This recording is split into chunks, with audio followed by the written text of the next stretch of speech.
My sister has always been jealous of me. When we were younger, whenever I achieved anything, she would tell me that everyone hates me and other terrible things. I never said anything back because I realized where it was coming from, and because we have a fairly large age difference. But sometimes my parents overheard and disciplined her, which made her hate me even more. For the past 5 years, we got along great on the surface. I made a point to spend time with her, watch movies, teach her how to do makeup, let her come stay with me at college, and introduce her to all my friends, take her to parties, etc. I would never confide in her because of our age differences, so we have never been close in the way my friends and I are close, but we almost always got along, unless I achieved something to make her jealous, and then she was horrible to me.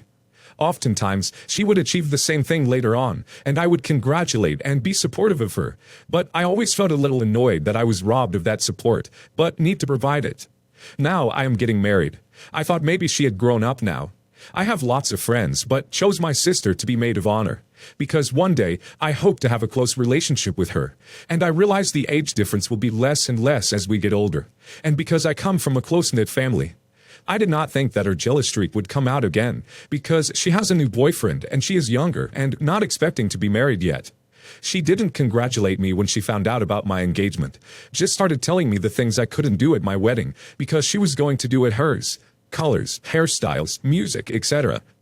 I tried to respect some of the things and didn't do them, even though I wanted to.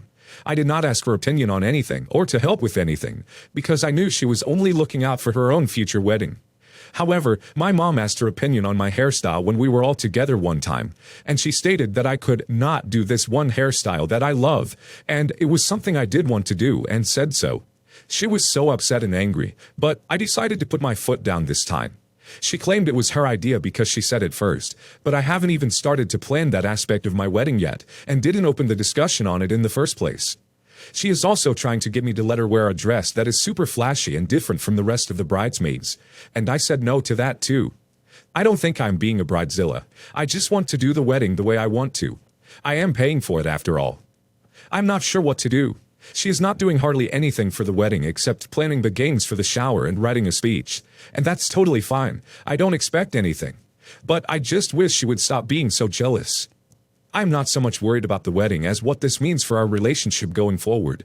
I don't think she has once been happy for me or congratulated me on anything in her entire life, while I always congratulate and support her. My only wish is that we could truly be friends and supportive of each other. I also worry that it's my fault somehow because I am the older sister. Maybe there's something I could have done earlier to put her at ease. Do you think our relationship will ever get better in the future? Is there anything I can do to move this along? I would try having a heart-to-heart, but she would never ever admit that she is jealous. Are you sure you want to let her give a speech?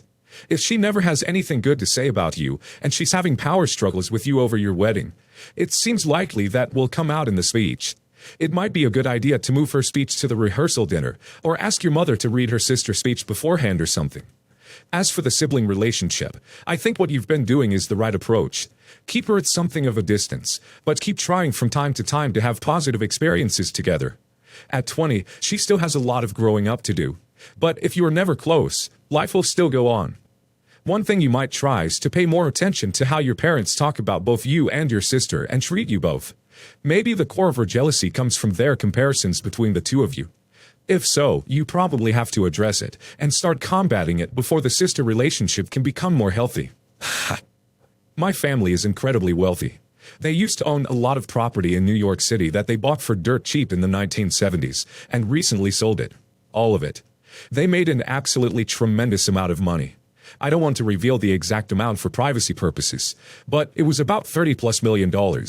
Most of it went to my parents, some of it went to my aunt, but really, my parents live in a low-cost house in upstate New York and have zero need for money, so they tend to give me a large amount.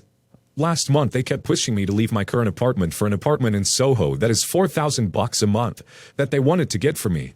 I told them I was fine where I was, but they have zero qualms about giving me a lot of it. That happened when I was about 21 to 23 years old when they started selling off the property. So I started dating Alex last year, and it's been 7 months into our relationship, and we are really into each other. There's only one issue. Alex is pretty damn lazy. He works at a dull minimum wage job, and when he wants, he likes to spend all day inside smoking pee and playing video games. This never affected our relationship, but it was a bit upsetting to see just how lazy he could be when it came to work or just productivity in general. I technically don't work many hours, but I do passion projects. For instance, I'm an assistant art teacher at a museum for young kids, and I'm in a band, and I am training to be a Zumba instructor. And I go to the gym for about an hour every day. Not like I work that hard, but at least I have some passion, you know? He doesn't have to work. I understand this. We are planning on moving in together, my parents of course subsidizing the apartment completely, and he just brought it up that he doesn't want to work anymore. He said he knows that what he earns is maybe 5% of what my parents will be giving us, and that he feels it is draining his life away at a worthless job that doesn't even matter in the long run, if none of it even goes to anything. He is very well aware of my parents' ridiculous wealth, and at the last dinner we had with them, my parents were basically flaunting off just how much they could give us. Alex is from Ukraine, he doesn't have an education, and when he brought that up, my parents said they would be more than happy to pay for his tuition if he wants. He agreed, but at first he said he would pay it himself, and I insisted he accept the money. Either way, the semester doesn't start until September, so that is a while away. So needless to say, Alex is very well aware of how privileged I am, and how much my parents are more than willing to give me money if I need it. I honestly wouldn't be surprised if they said no if I asked for $20 million for any reason. They live ridiculously frugally. Either way, I told Alex that he can quit if he wants, but now I am having second thoughts. Like, he already is really lazy. Now he's going to have no job. What is this guy going to be doing all day? I'm just going to be subsidizing his lifestyle with my parents' money. I know that this would be like a small minor fraction of what I get, but still, I feel weird about the idea of it, you know? Am I really going to start giving this man I've dated for 7 months money for his life? At the same time, I feel bad, because I would be making this poor immigrant from Ukraine go back to his brutal minimum wage job, just because I am too selfish to give my boyfriend money. I don't know. I'm split. I thought about maybe getting him into some hobbies, but if they aren't necessary, I doubt he would do them. I don't want to be the type of person to force their boyfriend to do hobbies they aren't interested in, or to have Alex fake being interested in a hobby just to make me happy. I really, really like this guy. Like, we've known each other for over 2 years, but we're just friends before. So even though 7 months is short, it feels like much longer. But I don't want to just be giving him handouts and have him lay around the house all day. He's going to college in September. He enjoys stuff like hanging out and partying with his friends, going to galleries and clubs, or going on vacation, or being with his family. He isn't a complete loser in that regard, but he is definitely lazy when it comes to work. What am I supposed to do? I've always considered the kind of gender politics of this whole situation, and that if he was a woman, there would be basically zero question about a man subsidizing her, because it's normalized. If you don't like his behavior, stop enabling it. Money is a funny thing. It makes it hard for us to tell who's our friend, if they love us versus love our money. Money can come and go, character doesn't. Especially since this is not your money, but your parents'. When looking for a love marriage, you need to look at someone's character, not wallet. Will Alex stay if your parents decide to give all their money away in their wills? Will he teach your kids good work ethic, or to call grandpa to give a donation to Harvard, Penn for their admissions? How will you teach your kids the value of money? Or how to find purpose in life when most things, including friends, can be bought? Many American families lose their wealth within 3 generations. If your parents want it to survive for more generations, then you too need to start supporting yourselves. I, 31 male, found out a few days ago that my partner, 26 female, has made a business out of taking pregnancy tests for people. We're expecting and she's in her first trimester. This is her first pregnancy, and whenever I would see her checking out something online, it would always be parenting and pregnancy websites and blogs, so I thought nothing of her being behind the laptop a lot. Turns out, she posted ads online and seems to be making a lot of money out of it. Apparently, what she does is to show up at whatever lab or clinic, hospital the person wants her to come to, and she hands the urine over when the person is asked to present a urine sample. It's either that, or she goes to labs under different names, or more accurately, the name of whoever wants the test and does the blood HCG test. Since we still wear masks where we are, it's easy for her to get away with this. This has been done in such a way that even if the baby daddy is waiting outside or somewhere in the building, she can work her way around it. She even tells the people exactly what washroom cubicle she is in, or enters the washroom first in places where there is only one washroom, in case the father is paranoid enough to follow, and it'll be just her and the person who wants the urine sample in the cubicle. I found out because she uses an old laptop of mine, and I'm still logged into my Google account, so I could see her search history.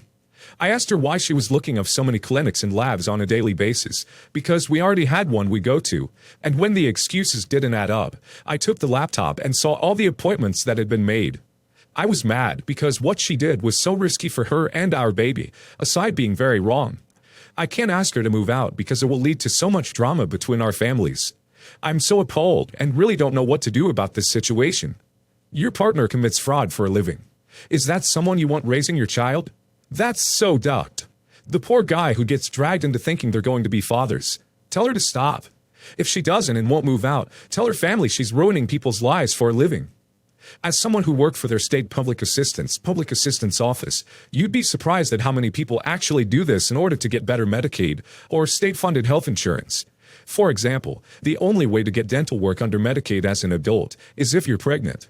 It's still a ducking awful thing to do, and I'm not saying that's all that it's possibly used for, but not everything is about ducking men over. My wife and I have been married for 5 years, and we currently live in a house that we're paying the mortgage of. My father is retiring and he's planning to move back to our hometown with my mother. He currently lives in my city and owns a house here. My father is doing great financially, so instead of selling the house, he is gifting it to me.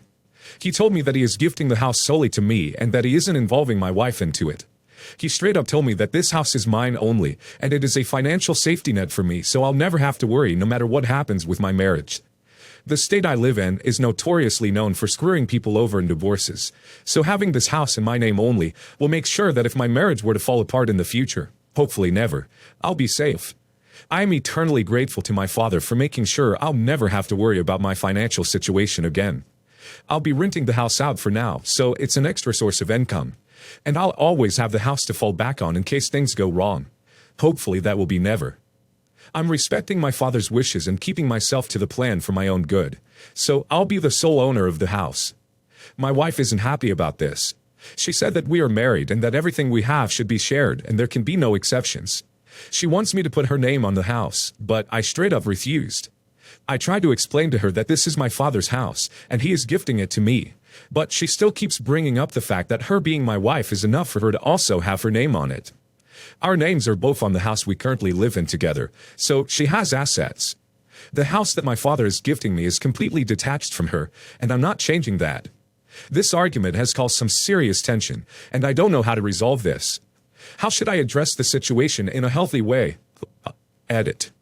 The legal steps and procedures to ensure that the house will always remain mine in case of a divorce have been taken care of by my father's attorney. They reassured me that she will never have a say when it comes to the house and that I'm safe. So I don't have anything to worry about in that regard.